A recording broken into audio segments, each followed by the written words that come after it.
संजय जायसवाल जी को सबसे पहले ये स्पष्ट करना चाहिए कि वो राजनीतिक रूप से हमसे मुकाबले करने की स्थिति में नहीं है, जिस कारण इन एजेंसियों का इस्तेमाल कर रहे हैं और इन एजेंसियों को माध्यम बना करके कहीं ना कहीं राजनीतिक लाभ लेना चाहते हैं। जो लोग इस तरह का परसेप्शन खड़ा कर रहे हैं वो गलतफहमी के शिकार हैं।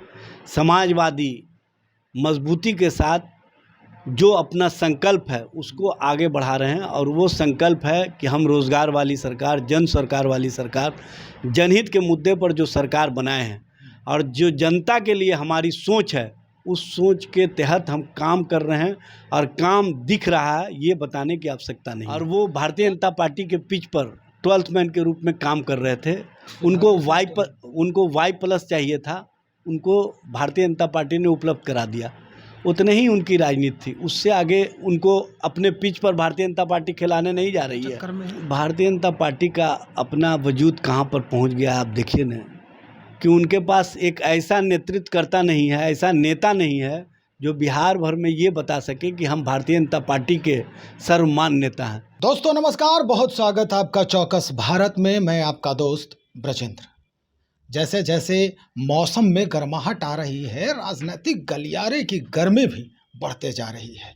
आप देख ही रहे होंगे कि राज्य में जिस तरह की स्थिति बनी हुई है, या यूं कहें कि सीबीआई ईडी जिस तरह से दबिश बना रही है उप मुख्यमंत्री के दहलीज पर, उप मुख्यमंत्री के कारनामों के ऊपर, जैसा कि कह रही है ईडी, वो कह रही है कि लैंड फॉर जॉब की स्थिति है, स्कैम किया है इन्होंने, इसलिए इनकी जांच पड़ताल चल रही है।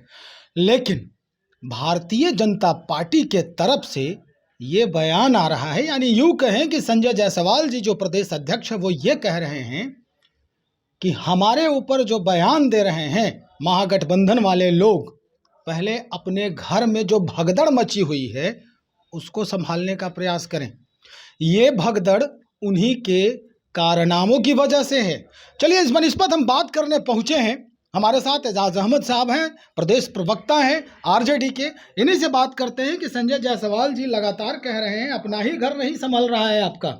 संजय जायसवाल जी को सबसे पहले ये स्पष्ट करना चाहिए कि वो राजनीतिक रूप से हमसे मुकाबले करने की स्थिति में नहीं है, जिस कारण इन एजेंसियों का इस्तेमाल कर रहे हैं और इन एजेंसियों को माध्यम बना करके कहीं ना कहीं राजनीतिक लाभ लेना चाहते हैं। बदनाम करो और राजनीतिक रोटी सेको, ये है इनका परसेप्शन की राजनीति, और इसी राजनीति को ये बढ़ावा दे रहे हैं। ये स्पष्ट रूप से दिख रहा है और लोगों को भी पता है कि भारतीय जनता पार्टी क्या चाहती है।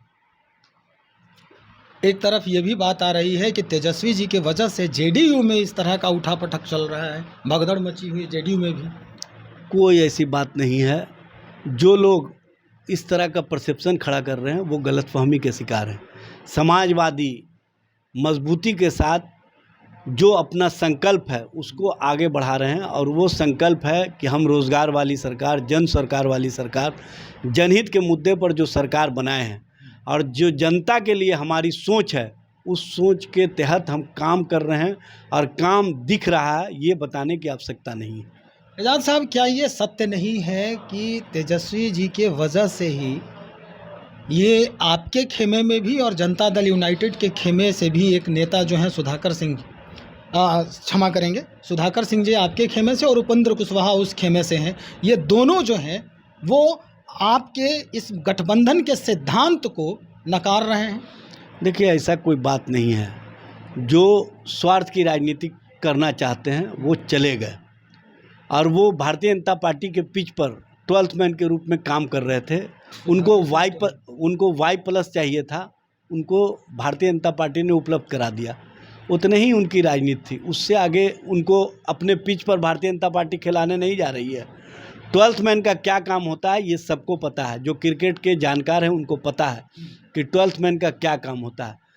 12th मैन रूपी जो नेतृत्व निकली है वो अब अपने आप को असहाय महसूस कर रहे हैं। सुधाकर सिंह भी 12th मैन हैं। खुश इस मामले में हो रहे हैं कि हमको वाई प्लस मिल गया। देखिए, उनके मामले पर स्पष्ट है कि पार्टी ने सारा दिशा निर्देश जो है वो जारी कर दिया है और माननीय राष्ट्रीय अध्यक्ष जी जल्द ही इस मामले में उचित समय पर उचित फैसला लेंगे, ये दिखेगा। किसान पंचायत लगा रहे हैं हर जिले में।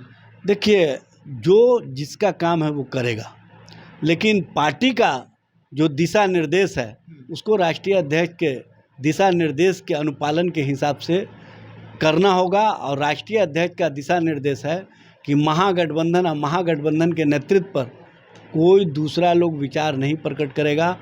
उसका अधिकार राष्ट्रीय कार्यकारिणी ने, राष्ट्रीय परिषद ने माननीय लालू प्रसाद जी को और माननीय तेजस्वी जी को दिया है, और वही लोग इस पर विचार दे सकते हैं।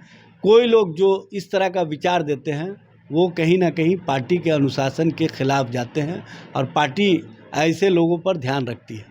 आप कह रहे हैं 12th मैन की बात, आपको क्या लग रहा है कि भाजपा महागठबंधन को मटिया मेट करने के चक्कर में है? भारतीय जनता पार्टी का अपना वजूद कहाँ पर पहुँच गया, आप देखिए ना, कि उनके पास एक ऐसा नेतृत्वकर्ता नहीं है, ऐसा नेता नहीं है जो बिहार भर में ये बता सके कि हम भारतीय जनता पार्टी के सर्वमान्य नेता हैं। वहाँ पर बयानवीर नेता हैं, अब बयानवीरों का जो काम होता है वो लोग कर रहे हैं। वो लोग पार्टी के नेता कम, प्रवक्ता ज़्यादा हैं, इसीलिए दिन भर प्रवचन देते रहते हैं। उनके प्रवचन को अब जनता भी नहीं सुनना चाहती है, क्योंकि जनता को भी पता है कि ये लोग सिर्फ पर करेंगे, उसके अलावा कुछ नहीं कर सकते हैं। इनका अपना राजनीतिक वजूद कहीं नहीं है। चलिए, बहुत शुक्रिया जानकारी देने के लिए। हमारे साथ एजाज अहमद साहब राष्ट्रीय जनता दल के प्रदेश प्रवक्ता हैं, जिन्होंने स्पष्ट तौर पे ये कहा है कि जो विपक्षी हैं वो प्रवक्ता हैं, लेकिन प्रवक्ता के जो शाब्दिक अर्थ होते हैं वो बिल्कुल बदले हुए हैं।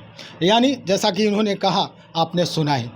अब देखना ये होगा कि जिस तरह की राजनीतिक स्थिति बनी हुई है हमारे राज्य की, यानी यूँ कहें कि जो सरगर्मी चढ़ते जा रही है बयानों की राजनीतिक गलियारे में, अब क्या कुछ नया आयाम लेकर सामने आता है, क्या कुछ नया रंग दिखाता है।